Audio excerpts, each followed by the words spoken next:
Mão de onça? Sou eu, Edmar. Não saiu nada, não. Eu vou continuar aqui, tá bom? Vou continuar aqui. Por via das dúvidas, liga o gravador que eu já vou passar algumas coisas agora. Tá bom? Ok. 3, 2, 1. Boa noite, ouvintes da Rádio Guarani. Aqui é Edmar Fonseca. Hoje é dia 20 de agosto de 1954. Estamos de plantão na porta da base aérea do Galeão, onde estão presos o tenente Gregório Fortunato, chefe da guarda pessoal do presidente Getúlio Vargas, e mais 5 acusados pela morte de Major Rubens Vaz, ocorrida há 2 semanas na Rua Toneleiro, em Copacabana. Como já foi amplamente divulgado, o atentado tinha como alvo o jornalista Carlos Lacerda, mas as balas acabaram pegando no major da aeronáutica que morreu na hora. Desde aquela madrugada, o país está em pé de guerra. Há militares rebelados na aeronáutica, na marinha e no exército. A oposição acusa o irmão do presidente, Beijo Vargas, e o filho de Getúlio, Lutero Vargas, como os mandantes do crime. Pelo Brasil inteiro, fala-se que o presidente da República não tem saída. Ou renuncia ou será derrubado. Como o revólver que matou o Major Vaz era uma arma militar, a aeronáutica decidiu que esse é um crime militar. Com isso, a investigação saiu das mãos da polícia e ficou a cargo de um IPM, um inquérito policial militar. Os presos entraram com um pedido de habeas corpus para guardar o julgamento em liberdade e para que o inquérito volte para a justiça comum. O resultado do julgamento do habeas corpus deve sair ainda hoje. Voltaremos a qualquer instante com novas informações. Com vocês, Edmar Fonseca, falando da base aérea da aeronáutica, que já está sendo chamada de República do Galeão. Boa noite.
Mão de onça, é um furo de reportagem. Me chamam Fidelis, me chama ele agora. É o Edmar, mão de onça, furo.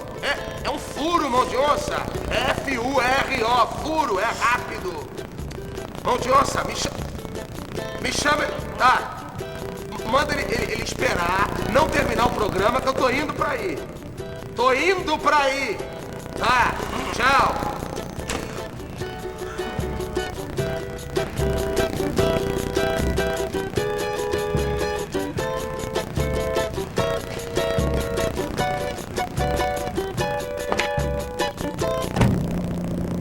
Vambora, toca essa charanga que eu tenho furo. Vambora. Vai. Boa noite. Hoje é dia 20 de agosto de 1954. No Rio de Janeiro são precisamente 22 horas. Sob o patrocínio do Sal de Uvas Picô e do Talco Ross, a sua PRK-8, Rádio Guarani, vai dar início a mais uma edição noturna do seu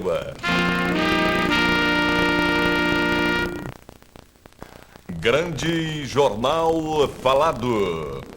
Ao microfone, Fidelis Batista. O Grande Jornal Falado de hoje começa com um resumo das últimas notícias da noite. Agrava-se a crise política. Há poucos minutos terminou a reunião do alto comando do Exército. Além dos 3 ministros militares, participaram também o brigadeiro Eduardo Gomes, chefe do Estado-Maior da Aeronáutica, e o marechal Mascarenhas de Moraes, chefe do Estado-Maior das Forças Armadas. Ninguém quis dar declarações sobre o que foi discutido, mas ao final do encontro, o ministro da Guerra, general Zenóbio da Costa, assinou uma portaria cassando a medalha Maria Quitéria que o Exército havia concedido há 2 semanas a Gregório Fortunato, que já foi apelidado de o Anjo Negro de Getúlio. Reunida extraordinariamente, a Câmara Federal ferveu hoje à tarde. Falando em nome da oposição, o deputado Bilac Pinto, da UDN Mineira, fez um duríssimo discurso, afirmando que o senhor Getúlio Vargas é coautor do crime da Rua Toneleiro e, portanto, tem de ser preso preventivamente, e que as Forças Armadas devem dar posse imediata ao vice-presidente Café Filho.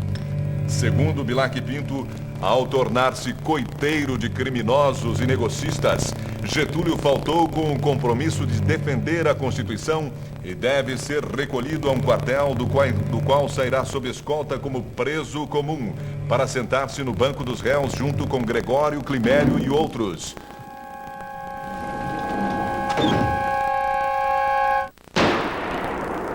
O deputado pediu também o enquadramento do ministro da Justiça, Tancredo Neves, no artigo 348 do Código Penal, como coautor da fuga de Climério.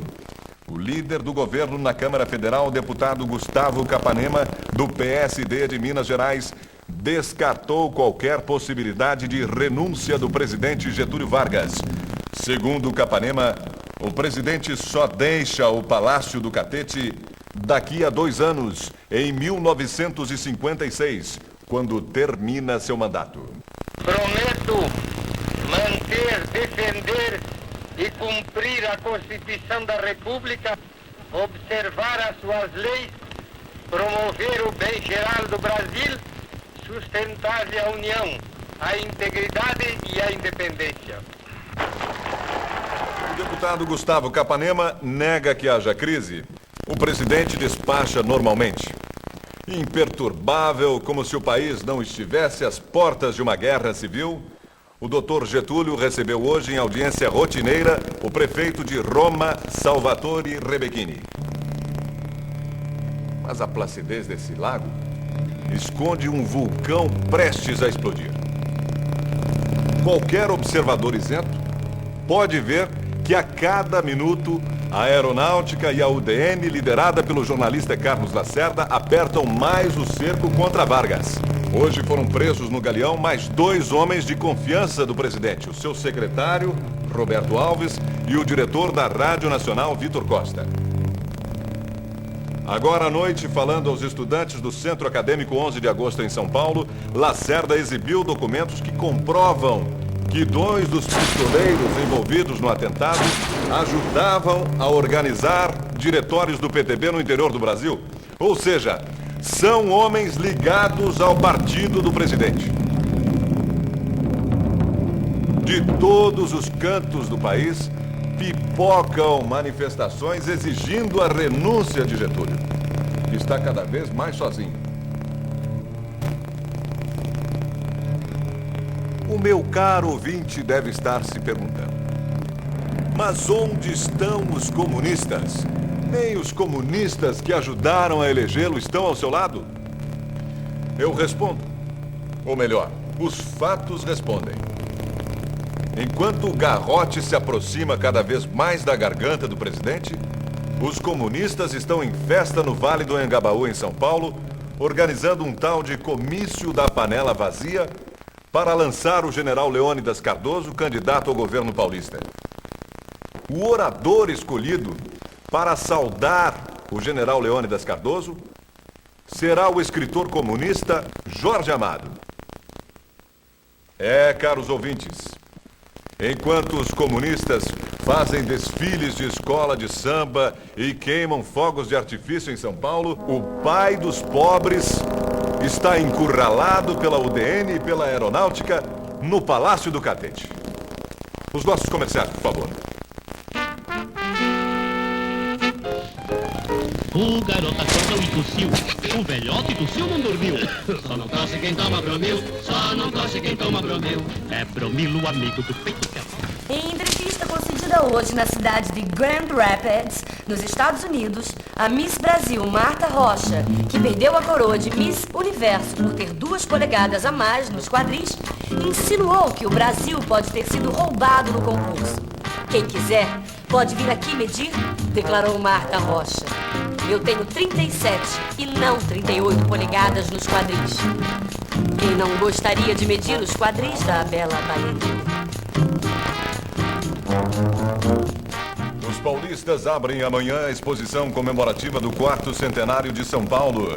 Como parte dos festejos, o governador Lucas Garcês vai inaugurar o recém-criado Parque do Ibirapuera, um moderno conjunto projetado pelo jovem arquiteto Oscar Niemeyer. Sociedade. O elegante hotel Quitandinha, em Petrópolis, considerado por Ibrahim Suede e Jacinto de Torres como o ponto mais chique do society brasileiro, voltou ontem a ser palco de uma grande festa.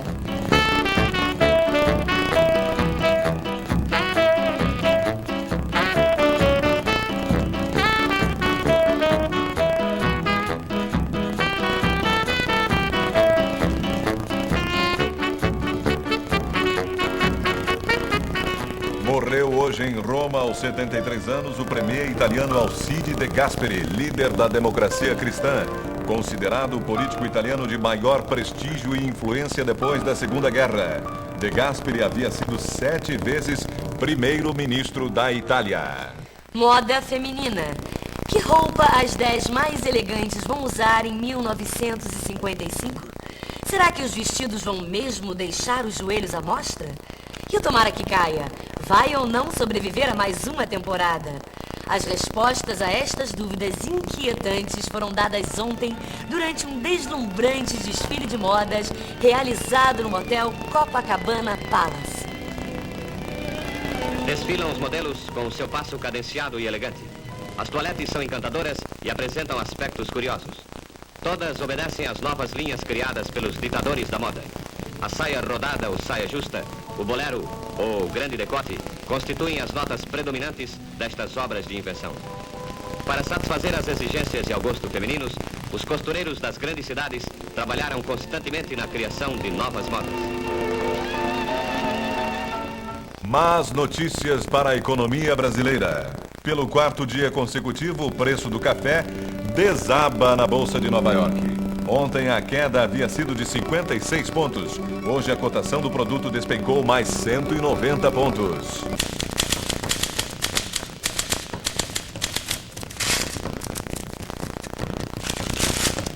Vai, Mão Johnson, entrega isso pro Fidelis. Dentro do aquário, vai rápido, rápido, rápido. Edmar, dá só uma sintonizada nessa Marta Rocha. Os caras do concurso estão ficando loucos. Bicho, que polegada aqui. Eu tô trabalhando, tô ocupado, rapaz. Dá licença, vai. Cabelos macios, sedosos e deslumbrantes. Noção brilhante. Atenção! Mais notícias da crise. De São Paulo nos informam que Carlos Lacerda está fazendo duros ataques ao presidente Getúlio Vargas em uma entrevista que está sendo transmitida em cadeia pelas TVs Tupi e Record e pelas rádios Bandeirantes, Difusora, Gazeta e Pan-Americana. Ao exibir cópias dos documentos encontrados no arquivo de Gregório, o jornalista afirmou que o presidente transformou o Palácio do Catete em sindicato do crime. Num dos intervalos do programa, a União Estadual dos Estudantes entregou a Lacerda um manifesto pedindo a renúncia de Getúlio. O crime é do Catete, afirmou o jornalista. Agora falta tirar Getúlio do Catete. Hoje à tarde, o nosso repórter Edmar Fonseca esteve no Jockey Club para ouvir o testemunho de funcionários e cavalariços sobre a estrepitosa baia com que o presidente Getúlio Vargas foi recebido lá há 3 dias por ocasião do Grande Prêmio Brasil.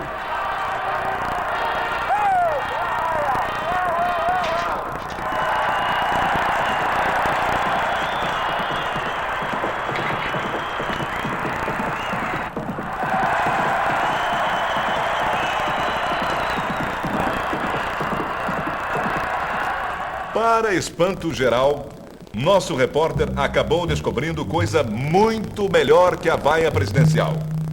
O anjo negro, Gregório Fortunato, Embora ganhe apenas 15 mil cruzeiros por mês, é proprietário de um campeão puro sangue, o cavalo Taberazzo, importado da Argentina.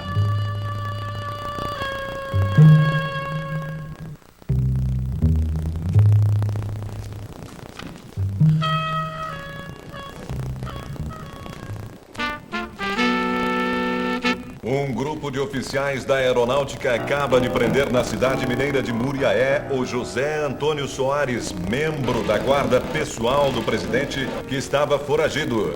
Ao ser preso, Soares confessou que foi ele quem deu fuga a Climério.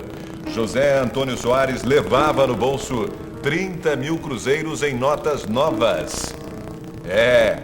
Parece que está chegando a hora da onça beber água. O coronel João Adil de Oliveira, chefe do IPM do Galeão, acaba de declarar que já pode provar que o crime da Rua Toneleiro foi planejado e executado por elementos que serviam no Palácio do Catete, onde residiam. Segundo aquele oficial da Aeronáutica, o chefe da guarda pessoal, Gregório Fortunato, está inequivocamente comprometido com o crime. Mais uma notícia que chega de São Paulo.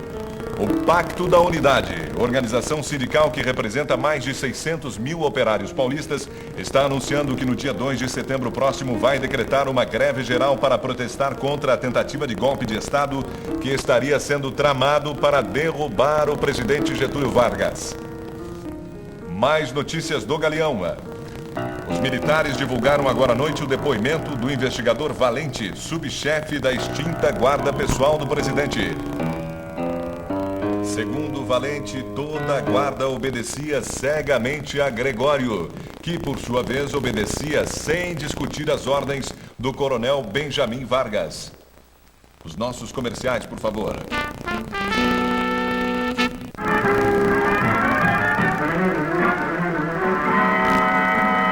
Voltamos à crise política brasileira. Nosso repórter Edmar Fonseca acaba de chegar à redação com a bomba da noite. Depois de varejar o quarto do tenente Gregório Fortunato no Palácio do Catete, oficiais da Aeronáutica divulgaram agora à noite o resultado da busca.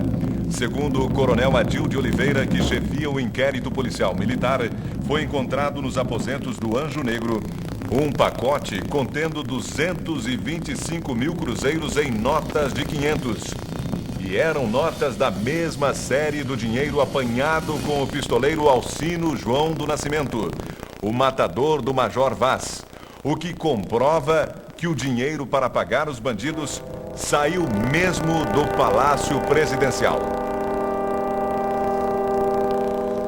O ouvinte que nos acompanha sabe que temos sido imparciais em nosso noticiário. Mas agora não resta mais dúvida. A Aeronáutica conseguiu finalmente estabelecer uma ligação entre o atentado da Rua Toneleiro e os porões do Palácio do Catete. Já se sabe que o assassino é Alcino Nascimento. Já se sabe que quem o contratou para matar Lacerda foi Climério Uribes, o guarda-costas do presidente da República. Já se sabe que Climério fazia tudo por ordem de Gregório Fortunato, o todo-poderoso chefe da guarda pessoal de Getúlio. Mas o que ninguém sabe, ou pelo menos Lacerda e a Aeronáutica ainda não sabem, é se Gregório agia por conta própria ou se obedecia ordens de alguém.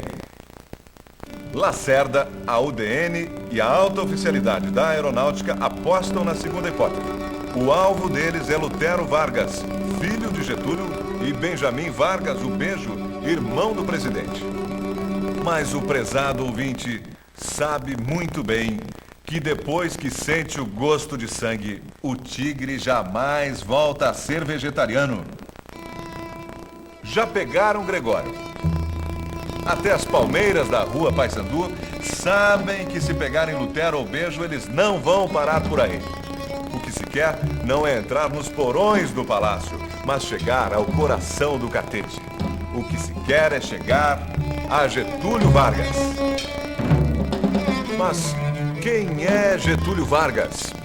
Quem é esse homem tão amado e tão odiado?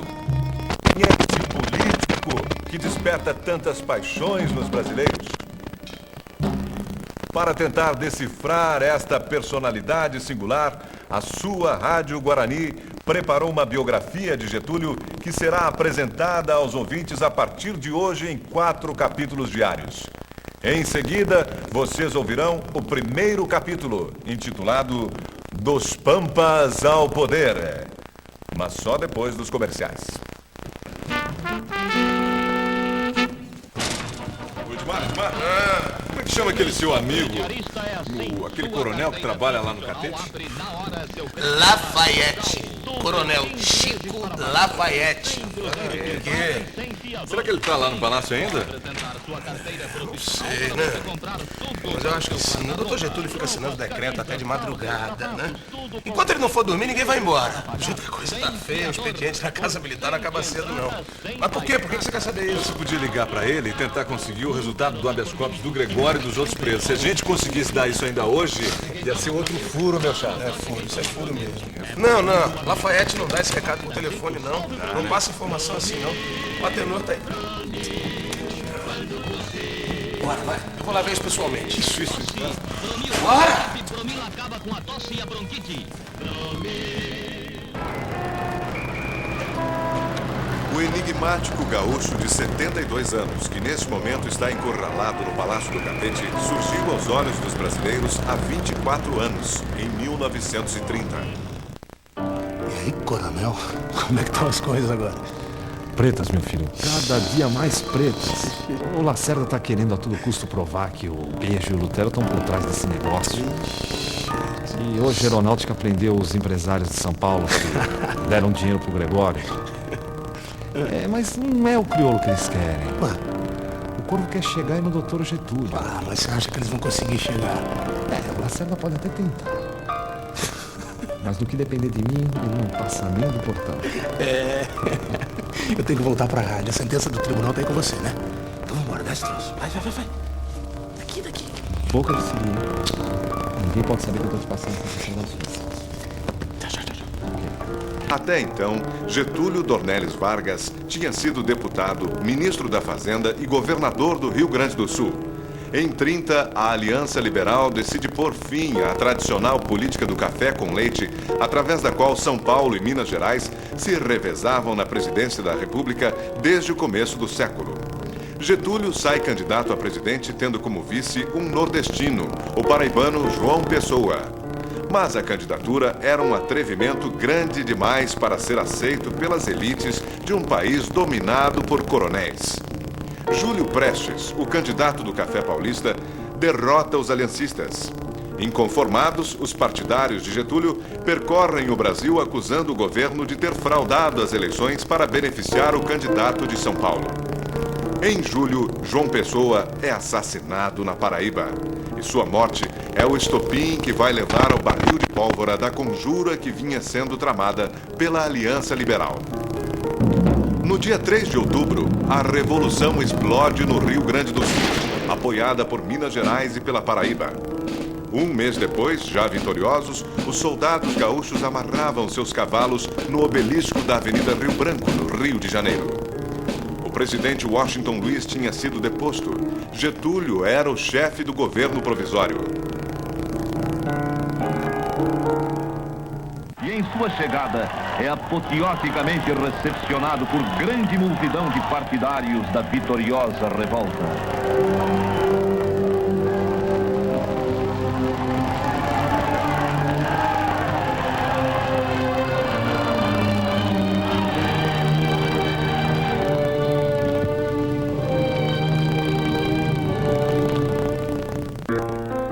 A Revolução de 30 representou a sentença de morte do coronelismo e das velhas oligarquias rurais. Getúlio cria os Ministérios do Trabalho e da Educação, autoriza o funcionamento de sindicatos, regulamenta o trabalho feminino, estabelece por decreto a jornada de 8 horas de trabalho na indústria. Das cinzas da República Velha nascia um novo Brasil. Mas seria curta a lua de mel dos revolucionários de 30. Muitos deles eram egressos da coluna Prestes e grande parte do núcleo que gravitava em torno de Getúlio vinha do chamado movimento tenentista, nascido 8 anos antes. As transformações profundas e radicais que esses jovens oficiais queriam implantar na estrutura social e econômica do Brasil acabariam incomodando São Paulo. A trombada com os paulistas foi inevitável. Carregando a bandeira da redemocratização e da Constituinte, mas sem esconder o temor inspirado pelo radicalismo dos jovens tenentes que cercavam Getúlio, São Paulo se levanta em armas contra Vargas em julho de 1932. A Revolução dos Gaúchos ainda não completara 2 anos e já era obrigada a enfrentar uma guerra civil, uma guerra curta, mas sangrenta. Isolados e sem o apoio de outros estados, os paulistas resistem durante 3 meses. Do Rio Grande do Sul, veio para combater no interior de São Paulo o 14º Corpo Auxiliar, conhecido como 14 Pé no Chão, batalhão que Getúlio havia criado quando governador do Rio Grande. Comandado pessoalmente por Bejo Vargas, irmão do presidente, o 14 tinha nas suas fileiras o filho de Getúlio, Lutero.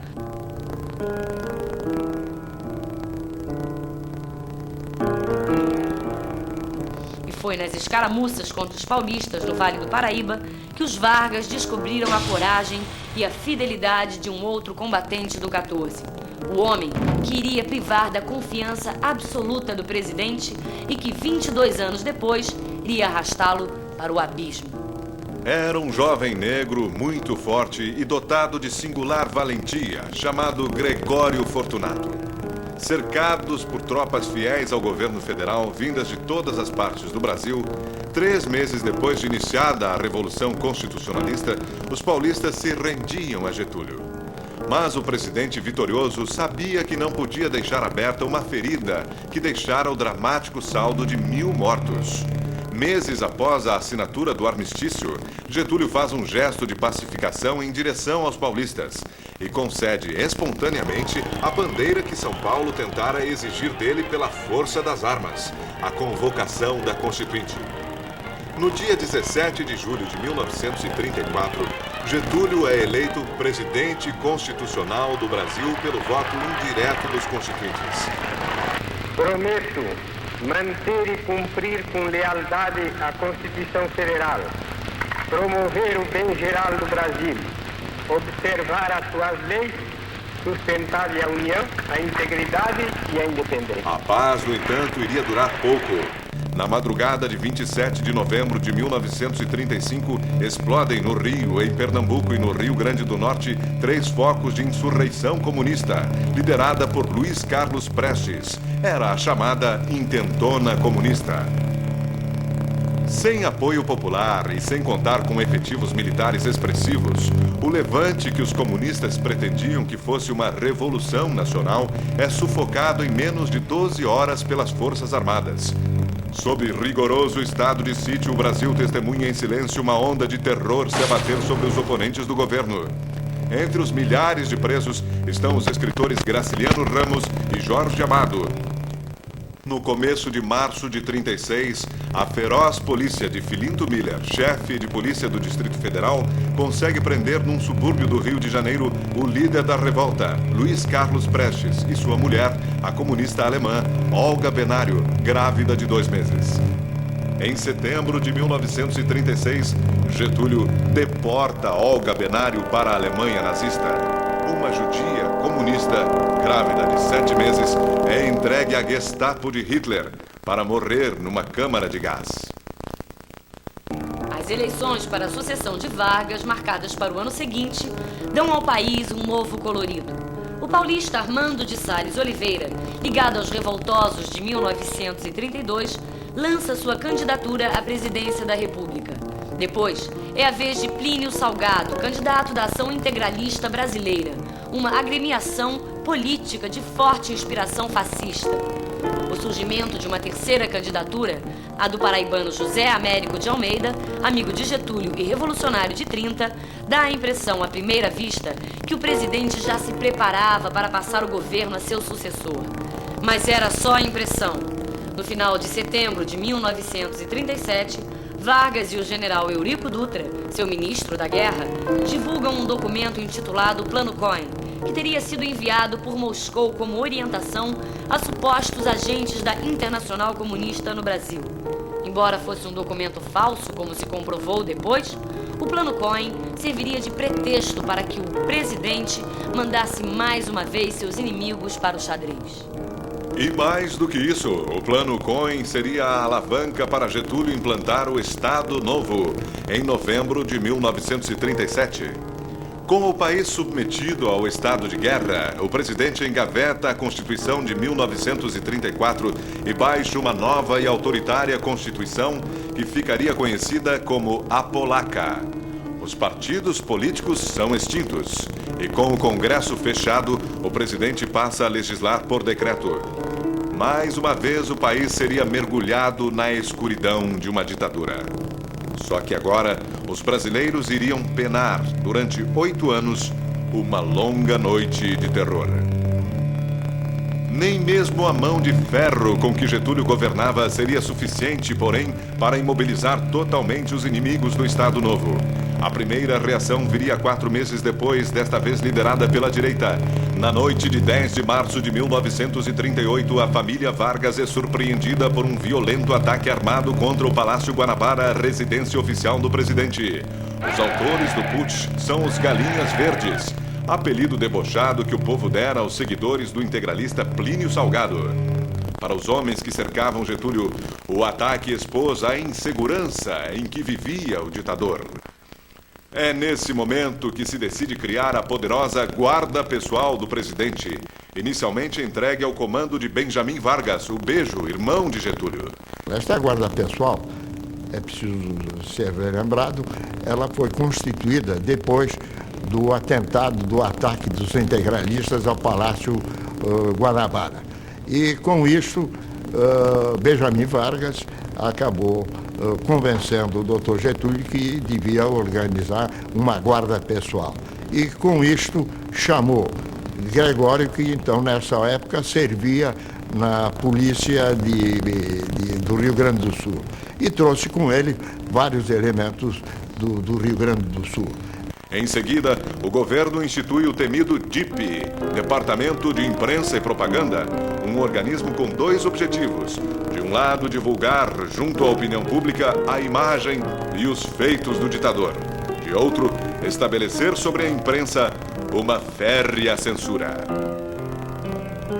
Além disso, o DIP funcionava também como uma espécie de serviço secreto do governo. Uma agência que fazia escuta clandestina de telefones e bisbilhotava a vida dos suspeitos de discordarem do regime. Adotando as mesmas e eficientes técnicas de propaganda utilizadas pelo nazifascismo que florescia na Europa, o DIP organizava desfiles de colegiais em homenagem a Getúlio.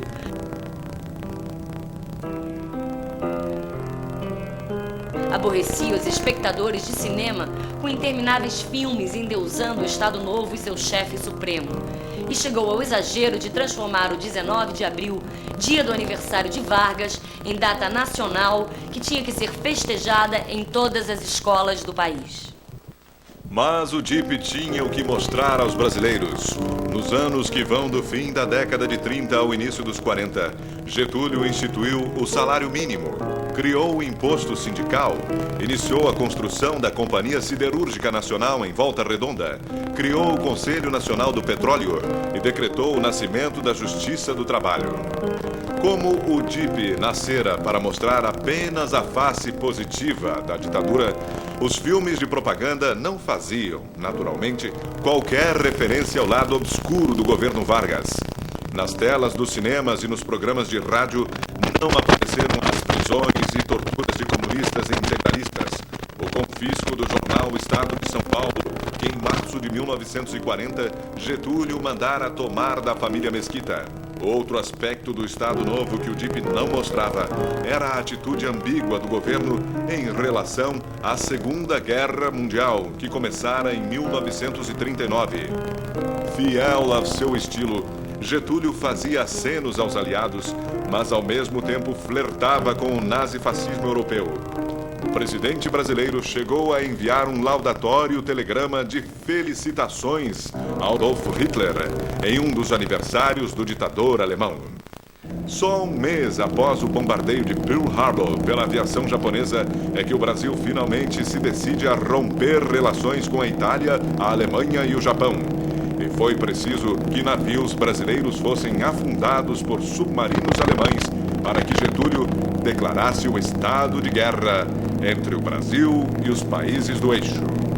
Mas se na política externa o Estado Novo titubeara entre o nazifascismo e a democracia, no plano interno Getúlio continuava sua política de aproximação com os trabalhadores, cujo ponto marcante seria a criação, no Dia do Trabalho de 1943, da Consolidação das Leis do Trabalho, legislação que reunia todas as resoluções em defesa dos trabalhadores que haviam sido criadas desde a Revolução de 30.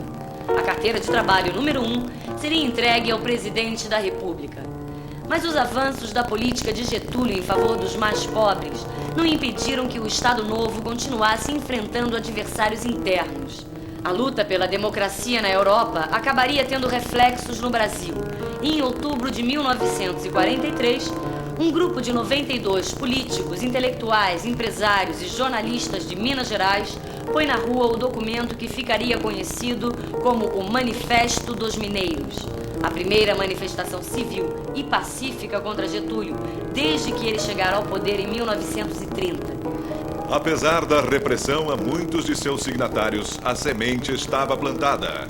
Em 1944, com o envio das tropas de pracinhas brasileiros da FEB para lutar contra o nazifascismo na Europa, o país despertou para uma realidade.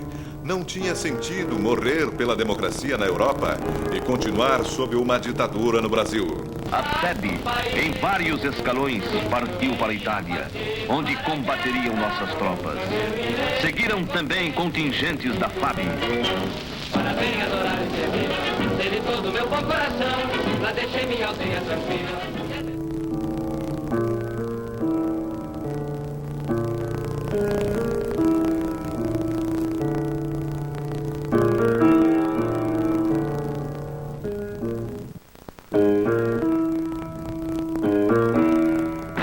Sob o comando do general Mascarenhas de Moraes, coadjuvado pelos generais Zenóbio da Costa e Cordeiro de Farias. A FEB nos campos e montes e a FAB nos céus da Itália descreveram então algumas das mais brilhantes epopeias da história militar do Brasil. Monte Castelo, Coléquio, Montese e outras batalhas vitoriosas se inscreveram na imensa série de triunfos brasileiros que cura as forças de nosso país. O soldado brasileiro soubera cumprir o seu dever mais uma vez.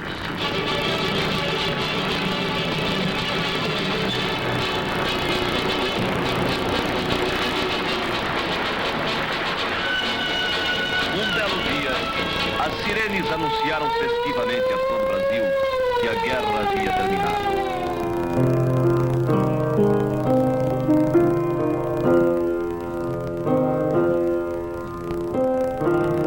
O Brasil inteiro esperou pelo dia de festa e de glória, que foi o retorno de nossos soldados ao solo pátrio. Getúlio Vargas foi esperá-los e cumprimentá-los no cais, enquanto esposas, mães, pais, noivas, irmãos e amigos abraçavam seus entes queridos que retornavam. Nossa vitória final, que a mira do meu fuzil, a nação no meu jornal. Em 1945, um verdadeiro turbilhão pela liberdade contagia o país. Os jornais decidem simplesmente ignorar as proibições oficiais. Os censores são escorraçados das redações. Políticos de oposição dão entrevistas. E o que é mais surpreendente, os jornais se atrevem a publicá-las. Getúlio costura como pode sua permanência no poder. Convoca para o final do ano eleições para eleger seu sucessor. Autoriza a criação de partidos políticos e decreta a anistia a todos os presos políticos, a começar do mais célebre deles, o capitão Luiz Carlos Prestes. Em meio à campanha eleitoral, nasce o chamado Movimento Queremista, derivado da palavra de ordem Queremos Getúlio. O que os queremistas defendiam era a permanência de Vargas no poder, o adiamento das eleições e a convocação de uma Assembleia Constituinte. O queremismo contava com o apoio expressivo de lideranças populares e, para espanto até de alguns comunistas, do próprio Prestes. Mas nada disso seria suficiente. Os dias de Getúlio no poder estavam contados. Aqui termina a primeira parte da biografia do presidente Getúlio Vargas. Não deixe de ouvir amanhã, neste mesmo horário, o segundo capítulo, intitulado Do Exílio ao Atentado da Rua Toneleiro.